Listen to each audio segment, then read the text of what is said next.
Hi friends, welcome to Annam's recipes. இன்றைக்கி Kollimalai first day என்னென்ன பண்ணோம் அப்படிங்கிறதெல்லாம் இந்த வீடியோவில் பார்ப்போம். நாங்கள் வந்து கொல்லிமலை போகிறச்ச வழியில் அடிவாரத்தில் இந்த ஆயில் மில்லு பார்த்தோம்.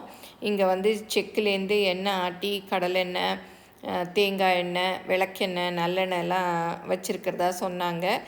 சரி வாங்கலாம் அப்படின்னு சொல்லிட்டு பார்த்தோம். பின்னாடியே அவங்க செக்கும் இருந்தது. அது எல்லாமும் இந்த வீடியோவில் பார்க்கலாம். அப்புறம் இந்த இடம் வந்து கொல்லிமலை அடிவாரத்தில் நாகியம்பட்டி அப்படிங்கிற இடத்துல இருந்தது. அவங்களே சொல்லுவாங்க, வாங்க பார்க்கலாம். உங்கள் பேர் என்னம்மா? சங்கீதா. இது வந்து நீங்களே ஆட்டி இங்கே கடலெண்ணெய் என்னென்ன வச்சுருக்கீங்க? விளக்கெண்ணெய். நீங்கள் வந்து இப்போ இங்கே நீங்களே ஆட்டி கொடுக்குறேன்னு சொல்கிறீங்க. கடலை வாங்கி நாங்கள் உடச்சி சுத்தம் பண்ணி நாங்களே ஆட்டிக்கிறோம். இப்போ வெளிநாட்டுக்கெல்லாம் வெளியூருக்கு வேணும்னாலும் அனுப்புவீங்களா? ஓ, பஸ் மூலியமா வச்சு அனுப்பிச்சுடுவோம். அவங்க வந்து எடுத்துக்குவோம். நாங்கள் கொல்லிமலை போகிறச்ச வழியில் பார்த்தோம். சரி நிறுத்தி அவங்களோட இது கூட செக்கில் தேங்காய் எண்ணெய் ஆட்டுறது கூட நான் எடுத்துருக்கேன், காமிக்கிறேன் பாருங்கள். இப்போ சரி இந்த கடலெண்ணெய் விளக்கெண்ணெய் வாங்கிட்டு போகலாம் அப்படின்னு சொல்லி நிறுத்தியிருக்கோம். இதெல்லாம் 1 லிட்ரு இல்லையா? இது வந்து 5 லிட்டரா? ஓகே. அப்புறம் அரிசியும் வச்சுருக்கீங்க? அரிசி, தவிடு, தீவனம், புண்ணாக்கு எல்லாமே. ஓ சரி சரி. இது என்ன இடமா? இது வந்து நாகியம்பட்டி, சேலம் மாவட்டம், கெங்கவல்லி வட்டம், நாகியம்பட்டி. ஓகே ஓகே சரி. நான் வந்து கடலெண்ணெய் விளக்கெண்ணெய் வாங்கியிருக்கேன். சேலத்தில் கொஞ்சம் விளக்கெண்ணெய் நல்லா இருக்கும் இல்லையா இந்த ஊர்லேயே, அதனால விளக்கெண்ணெய் வாங்கியிருக்கேன். தேங்காய் எண்ணெய், நல்லெண்ணெய் ஒரு 1/2 லிட்டர் கொடுத்துருங்க. இது 3 எனக்கு கொடுத்துருங்க. அவங்களோட அட்ரஸ் வந்து இதுதான், நான் வந்து காமிக்கிறேன். நீங்கள் வேணுங்கிறவங்க வாங்கிக்கலாம், அவங்க அனுப்புகிறேன்னு கூட சொல்கிறாங்க.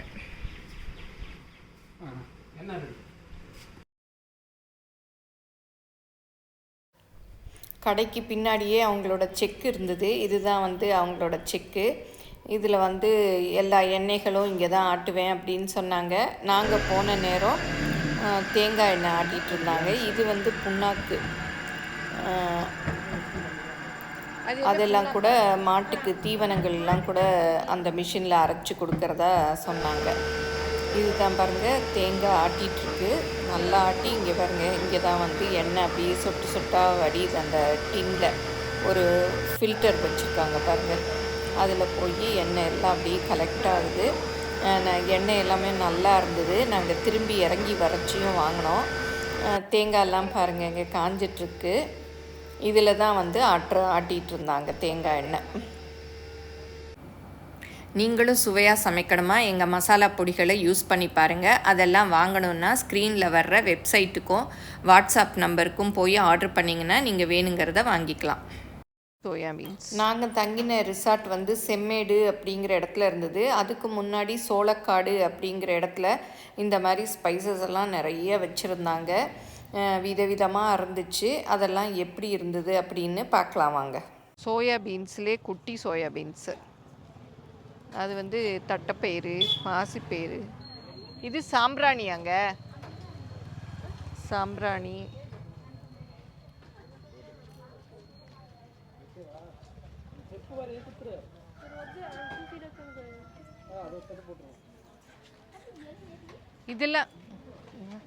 இதெல்லாம் ஒரு செட்டு எவ்வளோங்க?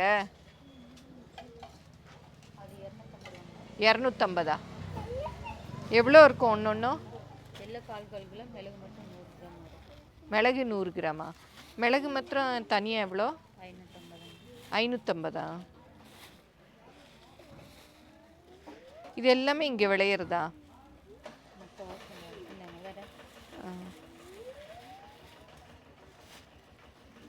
அதெல்லாம் தானியமா? 130 கிலோ? எது?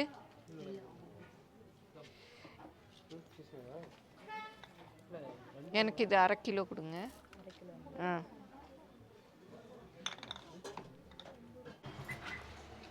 இது என்னது? இது தெனையா? தெனை மஞ்சளாக தானே இருக்கும். இது வரகா? இதெல்லாம் கிலோ எவ்வளோ? 120.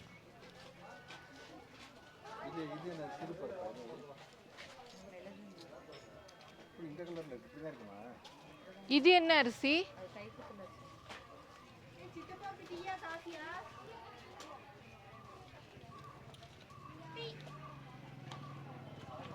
மூங்கில் அரிசி எவ்வளோ? கிலோ 500. இது எவ்வளோ நாளைக்கு வச்சுக்கலாம்?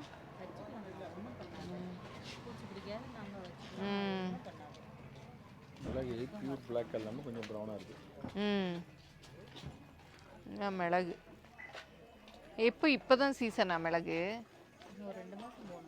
இதெல்லாம் போன வருஷம். அது இங்கே என்ன ஸ்பெஷலு?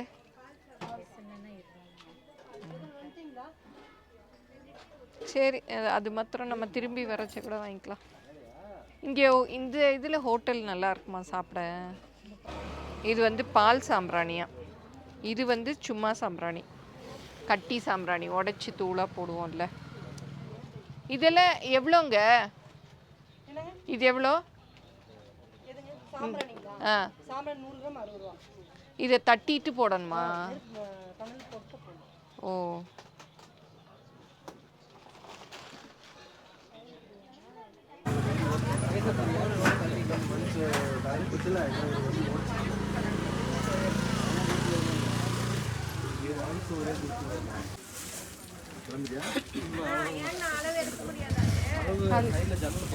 இதெல்லாம் எவ்வளோங்க?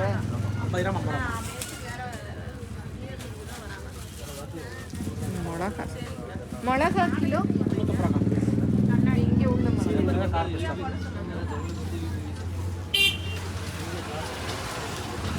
என்ன மிளகாயா? சீனி மிளகாயா? காரமாக இருக்குமா?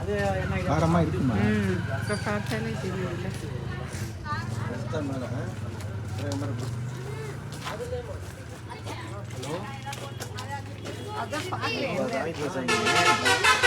சாம்பார் வேண்டிய ஊற வச்சு சுண்டல் மாதிரி செய்யலாம். குழம்பு கத்திரிக்காய் கார குழம்பு அது மாதிரி.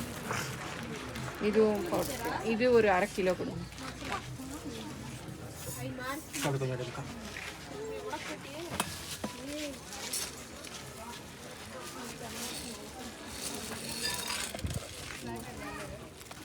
பின்னர் சந்தை சோளக்காடு.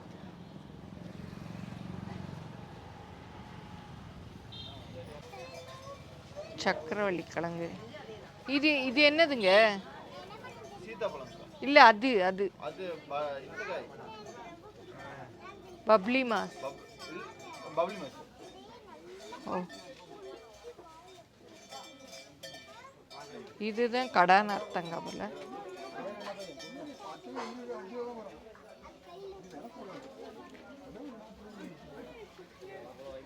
பலாப்பழம் நல்லா இருக்கு. சேப்பங்கிழங்கா? இவ்வளோ பெருசா? கீழே சின்ன சின்னதாக இருக்குமே. ஓ, கிலோ 50. இல்லை, அந்த வழுக்கு வழுக்குன்னு இருக்குமே. நல்லா இருக்கும். உருளைக்கிழங்கு மாதிரி நல்லா உப்பு போட்டு வேக வரப்பே கொஞ்சம். இப்போ நான் எடுத்து பார்க்குறது வந்து பச்சை ஏலக்காய். ஏலக்காய் ஆகிறதுக்கு முன்னாடி இந்த மாதிரி தான் இருக்குமா பாருங்கள். அதே மாதிரி உருண்டையாக இருக்குது. இதையும் யூஸ் பண்ணலாமா, இல்லை நம்ம வாங்கிட்டு வந்து காய வச்சு அந்த ஏலக்காய் மாதிரியும் பண்ணலாம் அப்படின்னு சொன்னாங்க. இங்கே பார்க்குறதெல்லாம் வித்தியாசமாக இருந்தது. எல்லாமே ரொம்ப இன்ட்ரெஸ்டிங்காகவும் இருந்தது. இது மலைப்பழமா? எவ்வளோ இது? 1 5 ரூபாயா? இது இதுவும் பழமா இல்லை காய்? சமைக்கலாமா? சமைக்கிறது சாப்பிடலாம். அந்த இந்த பழம் 2 4 6 பழம் போதுமா? ஆ, சரி.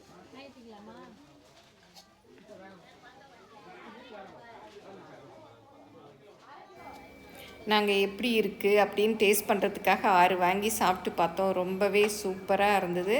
அப்புறம் அடுத்தடுத்து நான் நிறைய வாங்கினோம். இது ஒன்றும் பண்ணாது, தோல் தான் அது அப்படி கருப்பா. இது செவ்வாழை. இது எவ்வளோ ஒன்று? 15 ரூபா ஒன்று. ஓ, இதுவும் மலைவாழையா? இதுவும் மலைவாழை. அது 6 ரூபா ஒரு பழம். 6 ரூபா செவ்வாழை மலைவாழை. ஆமாம். இது மலை பூம்பழம். மலை பூவம்பழமா? இது மலை பழத்துல பெருசா? இது பெருசு. ஆமாம். ஓ, பழுக்கில் பழுத்துன்னு தான் சாப்பிட்டு பார்ப்பீங்க. அதில் பழம் இல்லையா? பழம் இல்லையே. சரி சரி. எடுத்து வாங்கிட்டு போங்க, பழுக்க வச்சு சாப்பிடலாம். வெள்ளி, இது கருப்பு வெள்ளி, மலைப்பழம். அங்கே வந்து இஞ்சியும் நிறைய இருந்தது பாருங்க, எவ்வளோ இருக்கு. இது ராமர் சீதாவா? இது சாப்பிட்டே பார்த்ததில்ல. அந்த மாதிரி வரணுமா? எல்லாம் ஒன்று தாம்மா. விதையில சாப்பிடலாமா? இது எவ்வளோ? எதுமா? அது பழம் 20 ரூபாமா. உரிச்சு சாப்பிடணுமா? சாப்பிடலாம். இது பழுக்குமா? பழுக்கிறோம். இது எனக்கு சும்மா ஒன்று தான் சாப்பிட்டு பார்க்க வேணும். ஒன்று வேணுமா? அப்படியே 1 கிலோ வாங்கிக்காங்க. ஒன்று எடுத்து. எனக்கு சுகர் வேற. அப்படி சாப்பிடலாமா? இல்லை, தோலை எடுத்துட்டு சாப்பிடலாம். கொஞ்சம் லேசாக தான் தோல், அதிகமான தோல் இல்லை. லேசாக எடுத்து சாப்பிடலாம்.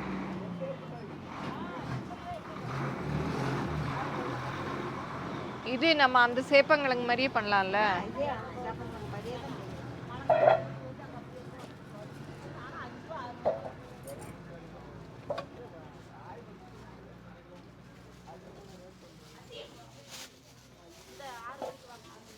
இருக்குமா 1 கிலோ?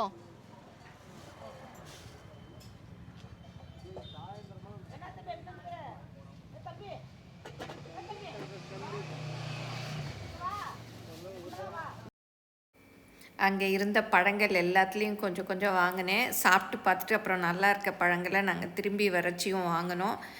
எல்லாமே ரொம்ப நல்லா இருந்தது. என்னென்ன வாங்கினேன் அப்படிங்கிறதெல்லாம் சென்னை வந்ததும் எடுத்து வச்சு உங்களுக்கு தனியாக அதை ஒரு வீடியோவாக எடுத்திருக்கேன். இந்த கிழங்கு கூட சேப்பங்கிழங்கு ரொம்ப டேஸ்ட்டாக இருந்தது, சூப்பராக இருந்தது. அந்த வழுவழுப்பு தன்மையே இல்லை, ரொம்பவே நல்லா இருந்துச்சு. நான் வந்து 1 கிலோ தான் வாங்கிட்டு வந்திருந்தேன், எப்படி இருக்குமோ என்னவோன்னு தெரியலன்னு. ஆனால் பட் எல்லாமே நல்லா இருந்தது. ராமர் சீதாலாம் அவ்வளோ இனிப்பாக இருந்தது. மலையில் இருக்கிறதுனால மலை வாழைப்பழம் எல்லாமே சூப்பராக இருந்தது. நான் வந்து வீடியோக்கு கடைசியில் நான் சென்னை வந்ததும் என்னென்ன வாங்கினேங்கிறதெல்லாம் காமிக்கிறேன். நீங்களும் சுவையாக சமைக்கணுமா? எங்கள் மசாலா பொடிகளை யூஸ் பண்ணி பாருங்கள். அதெல்லாம் வாங்கணுன்னா ஸ்க்ரீனில் வர்ற வெப்சைட்டுக்கும் வாட்ஸ்அப் நம்பருக்கும் போய் ஆர்டர் பண்ணிங்கன்னா நீங்கள் வேணுங்கிறத வாங்கிக்கலாம். இது வந்து நாங்கள் தங்கியிருந்தோம் இல்லையா, ஆர்ஜே ரிசார்ட்ஸ், அதோட மாடி பாருங்கள் எவ்வளோ க்ளீனாக நீட்டாக இருந்தது. நல்ல கூலிங் டைல்ஸ் போட்டிருந்தாங்க. அங்கேருந்து பார்த்தாலும் பாருங்கள், எங்கே பார்த்தாலும் மிளகு தான். கண்ணுக்கு குளுமையாக குளிர்ச்சியாக இருந்தது. பாருங்கள் எவ்வளோ அது என்ன மரம்னு தெரியல, அந்த மரம் தான் நட்டு வச்சுருக்காங்க. அது சுற்றி மிளகு வந்து கொடி அப்படியே சுற்றிட்டு வளர்ந்துட்டு வருது. அது இந்த ரிசார்ட்டோட மாடியிலேருந்து பார்த்தா எல்லா வியூஸும் இந்த மாதிரி தெரியுது பாருங்கள். அந்த ஹோட்டலே ரொம்ப நல்லா இருந்தது. இப்போ இதெல்லாம் பார்க்குறது வந்து டிரைவர் ரூம். நம்ம டிரைவரோடு போயிருந்தோன்னா அவங்களுக்கு தங்கிக்கிறதுக்கும் ரூம் எல்லாம் வச்சுருந்தாங்க. எல்லாமே ரொம்ப நீட்டாக நல்லா இருந்தது. இன்னும் சொல்லணுன்னா சாப்பாடு சூப்பராக இருந்தது. இதுதான் அந்த ரிசார்ட்டோட ரெஸ்டாரண்ட்டு, எங்கள் ரூமுக்கு பக்கத்துலேயே இருந்தது. நல்ல அங்கேருந்து பார்த்தா அந்த வியூஸ் எல்லாமும் நல்லா இருந்தது பாருங்கள். ரொம்ப சிம்பிளாக ஒரு 5-6 டேபிள் தான் இருந்தது. நீட்டாக மெயின்டைன் பண்ணியிருந்தாங்க. அங்கே கிளாஸில் பாருங்கள் அவுட்ரு வியூலாம் எவ்வளோ அழகாக இருக்குது, நல்லா இருந்தது. காலையில் வந்து பிரேக்ஃபாஸ்ட்டு ஃப்ரீயாக தராங்க. மற்றதெல்லாம் நம்ம வந்து ஆர்டர் பண்ணிட்டோன்னா அவங்க ரெடி பண்ணி வச்சுருக்காங்க, நம்ம போய் சாப்பிட்டுக்கலாம். எல்லா ஃபுட்டுமே கிடைக்கிது, ஃப்ரைட் ரைஸ்லேருந்து நம்ம ரைஸ் வரைக்கும் எல்லாமே அங்கே கிடைக்கிது. அடுத்த வீடியோவில் டே 2 டே 3 எல்லாம் பார்க்கலாம். 2வது நாள் தான் நாங்கள் அந்த கோவில் போனோம், ஃபால்ஸ் போனோம். இன்னும் 2-3 கோவில், ஃபால்ஸு, ஷாப்பிங் எல்லாமே தினமே போனோம். ஏன்னா எல்லாம் கம்பைன் பண்ணி போட்டால் ரொம்ப டைம் எடுக்கும். அதனால தான் நான் டே 1 டே 2 டே 3யாக பிரிச்சுட்டேன். இன்றைக்கி வந்து முதல் நாள் பார்த்ததெல்லாம் பார்த்தோம். 2வது நாள் இன்னும் ரொம்ப இன்ட்ரெஸ்டிங்காக இருந்தது அங்கே சைட் சீயிங் பிளேசஸ் எல்லாம். இந்த வீடியோ உங்கள் எல்லாருக்கும் பிடிச்சிருக்குன்னு நினைக்கிறேன். பிடிச்சிருந்தா லைக் பண்ணுங்கள், எங்கள் சேனலை மறக்காமல் சப்ஸ்கிரைப் பண்ணுங்கள், உங்கள் ஃப்ரெண்ட்ஸுக்கும் ஷேர் பண்ணுங்கள். ஃபேஸ்புக், இன்ஸ்டாகிராமில் அன்னம்ஸ் ரெசிபீஸை ஃபாலோ பண்ணுங்கள். Day 2 வீடியோவில் சந்திப்போம். தேங்க்யூ. இது சாப்பிட்டே பார்த்ததில்ல.